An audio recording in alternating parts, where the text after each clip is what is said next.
Do not be afraid, little flock. Your Father has been pleased to give you the kingdom. Sell your possessions and give it to the poor. Provide purses for yourselves that will not wear out, a treasure in heaven that will never fail, where no thief comes near and no moth destroys. For where your treasure is, there your heart will be also. Be dressed, ready for service, and keep your lamps burning, like servants waiting for their master to return from a wedding banquet, so that when he comes and knocks, they can immediately open the door for him. It will be good for those servants whose master finds them watching when he comes. Truly, I tell you, he will dress himself to serve. Will have them recline at the table and will come and wait on them. It will be good for those servants whose master finds them ready, even if he comes in the middle of the night or towards daybreak. But understand this. If the owner of the house had known at what hour the thief was coming, he would not have let his house be broken into. You also must be ready, because the Son of Man will come at an hour when you do not expect him. Peter asked, Lord, are you telling this parable to us or to everyone? The Lord answered, Who then is the faithful and wise manager whom the master puts in charge of his servants to give them their food allowance at the proper time? It will be good for their servant whom the master finds doing so when he returns. Truly, I tell you, he will put him in charge of all his possessions. But suppose the servant says to himself, My master is taking a long time in coming, and he then begins to beat the other servants, both men and women, and to eat and drink and get drunk. The master of that servant will come on a day when he does not expect him, at an hour he is not aware of. He will cut him to pieces and assign him a place with the unbelievers. The servant who knows the master's will and does not get ready or does not do what the master wants will be beaten with many blows. But the one who does not know and does things deserving punishment will be beaten with few blows. From everyone who has been given much, much will be demanded, and from the one who has been entrusted with much, much more will be asked. I have come to bring fire on earth, and how I wish it were already kindled. But I have a baptism to undergo, and what constraint I am under until it is completed. Do you think I come to bring peace on earth? No, I tell you, but division. From now on there will be 5 in one family divided against each other, 3 against 2 and 2 against 3. They will be divided, father against son and son against father, mother against daughter and daughter against mother, mother-in-law against daughter-in-law and daughter-in-law against mother-in-law. He said to the crowd, When you see a cloud rising in the west, immediately you say, It's going to rain, and it does. And when the south wind blows, you say, It's going to be hot, and it is. Hypocrites! You know how to interpret the appearance of the earth and the sky. How is it that you don't know how to interpret this present time? Why don't you judge for yourselves what is right? As you are going with your adversary to the magistrate, try hard to be reconciled on the way, or your adversary may drag you off to the judge, and the judge turn you over to the officer, and the officer throw you into prison. I tell you, you will not get out until you have paid the last penny. And now the Old Testament reading. Now Samuel died, and all Israel assembled and mourned for him. And they buried him at his home in Ramah. Then David moved down into the desert of Paran. A certain man in Maon, who had property there at Carmel, was very wealthy. He had 1,000 goats and 3,000 sheep, which he was shearing in Carmel. His name was Nabal, and his wife's name was Abigail. She was an intelligent and beautiful woman, but her husband was surly and mean in his dealings. He was a Calebite. While David was in the wilderness, he heard that Nabal was shearing sheep. So he sent 10 young men and said to them, Go up to Nabal at Carmel and greet him in my name. Say to him, Long life to you, good health to you and your household, and good health to all that is yours. Now I hear that it is sheep shearing time. When your shepherds were with us, we did not mistreat them, and the whole time they were at Carmel, nothing of theirs was missing. Ask your own servants, and they will tell you. Therefore be favorable towards my men, since we come at a festive time. Please give your servants and your son David whatever you can find for them. When David's men arrived, they gave Nabal this message in David's name. Then they waited. Nabal answered David's servants, Who is this David? Who is this son of Jesse? Many servants are breaking away from their master these days. Why should I take my bread and water and this meat I have slaughtered for my shearers and give it to men coming from whom knows where? David's men turned around and went back. When they arrived, they reported every word. David said to his men, Each of you strap on your sword. So they did. And David strapped his on as well. About 400 men went up with David, while 200 stayed with the supplies. One of the servants told Abigail, Nabal's wife, David sent messengers from the wilderness to give our master his greetings, but he hurled insults at them. Yet these men were very good to us. They did not mistreat us, and the whole time we were out in the fields near them, nothing was missing. Night and day they were a wall around us. The whole time we were herding our sheep near them. Now think it over and see what you can do, because disaster is hanging over our master and this whole household. He is such a wicked man that no one can talk to him. Abigail acted quickly. She took 200 loaves of bread, 2 skins of wine, 5 dressed sheep, 5 seahs of roasted grain, 100 cakes of raisins, and 200 cakes of pressed figs, and loaded them on donkeys. Then she told her servants, "Go on ahead, I'll follow you." But she did not tell her husband Nabal. As she came riding her donkey into a mountain ravine, there were David and his men descending towards her, and she met them.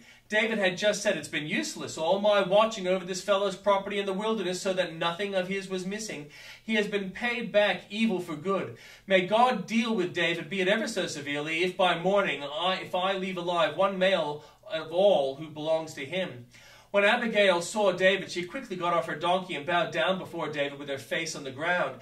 She fell at his feet and said, "Pardon your servant, my lord, and let me speak to you. Hear what your servant has to say. Please pay no attention, my lord, to that wicked man Nabal. He is just like his name. His name means fool, and folly goes with him. And as for me, your servant, I did not see the men my lord sent. And now, my lord, as surely as the Lord your God lives, and as you live, since the Lord has kept you from bloodshed, and from avenging yourself with your own hands, may the enemies and all who are intent on harming my lord be like Nabal. And let this gift which your servant has brought to my lord be given to the men who follow you. Please forgive your servant's presumption. The Lord your God will certainly make a lasting dynasty for my lord, because you fight the Lord's battles, and no wrongdoing will be found in you as long as you live. Even though someone is pursuing you to take your life, the life of my lord will be bound securely in the bundle of the living by the Lord your God. But the lives of your enemies he will hurl away as from the pocket of a sling. When the Lord has fulfilled for my lord every good thing he promised concerning him, and has appointed him ruler over Israel, my lord will not have on his conscience the staggering burden of needless bloodshed, or having avenged himself. And when the Lord your God has brought my lord success, remember your servant."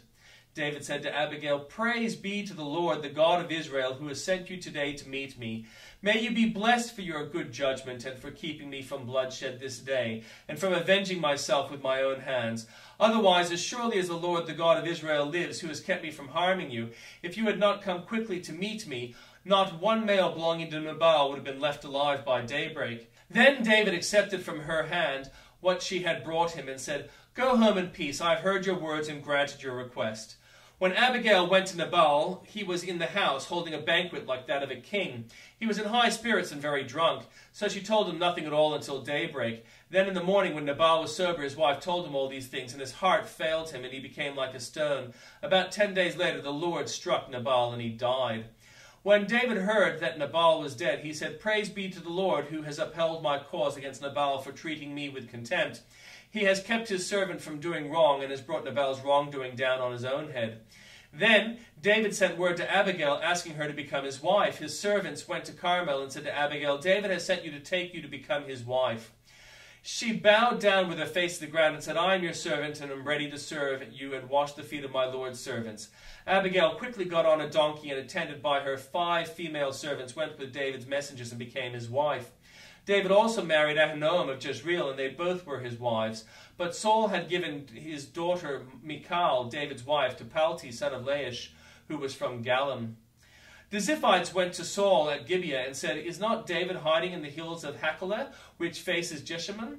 So Saul went down to the desert of Ziph with his 3,000 select Israelite troops to search there for David. Saul made his camp beside the road on the hill of Hachilah facing Jeshimon, but David stayed in the wilderness. When he saw Saul had followed him there, he sent out scouts and learned that Saul had definitely arrived. Then David set out and went to the place where Saul had camped. He saw where Saul and Abner, son of Ner, the commander of the army, had laid down. Saul was lying inside the camp with the army encamped around him. David then asked Ahimelech the Hittite and Abishai, son of Zeruiah, Joab's brother, "Who will go down into the camp with me to Saul?" "I'll go with you," said Abishai. So David and Abishai went into the army by night, and there was Saul lying asleep inside the camp, near his spear stuck in the ground near his head. Abner and the soldiers were lying around him. Abishai said to David, "Today God has delivered your enemy into your hands. Now let me pin him to the ground with one thrust of the spear. I won't strike him twice." But David said to Abishai, "Don't destroy him. Who can lay a hand on the Lord's anointed and be guiltless? As surely as the Lord lives," he said, "the Lord himself will strike him, or his time will come and he will die. Or he will go into battle and perish, but the Lord forbid that I should lay a hand on the Lord's anointed. Now get the spear and water jug that are near his head, and let's go." So David took the spear and water jug near Saul's head, and they left. No one saw or knew about it, nor did anyone wake up. They were all sleeping because the Lord had put them into a deep sleep. Then David crossed over to the other side and stood on top of the hill some distance away.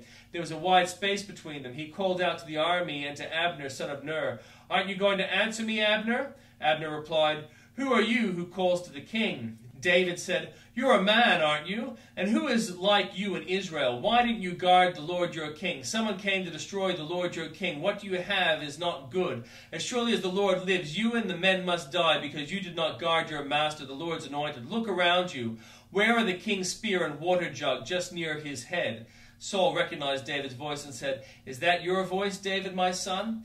David replied, "Yes, it is, my lord the king." And he added, "Why is my lord pursuing his servant? What have I done, and what wrong am I guilty of? Now let the lord the king listen to his servant's words. If the Lord has incited you against me, then he may accept an offering. If, however, people have done it, may they be cursed before the Lord. They have driven me today from my share in the Lord's inheritance and have said, 'Go serve other gods.' Now do not let my blood fall to the ground far from the presence of the Lord. The king of Israel has come out to look for a flea, as one hunts a partridge in the mountains." Then Saul said, "I have sinned. Come back, David, my son, because you have considered my life precious today. I will not try to harm you again. Surely I have acted like a fool and have been terribly wrong." "Here is the king's spear," David answered. "Let one of your young men come over and get it. The Lord rewards everyone for their righteousness and faithfulness. The Lord delivered you into my hands today, but I would not lay a hand on the Lord's anointed. As surely as I valued your life today, so may the Lord value my life and deliver me from all trouble." Then Saul said to David, "May you be blessed, David, my son. You will do great things and surely triumph." So David went on his way, and Saul returned home.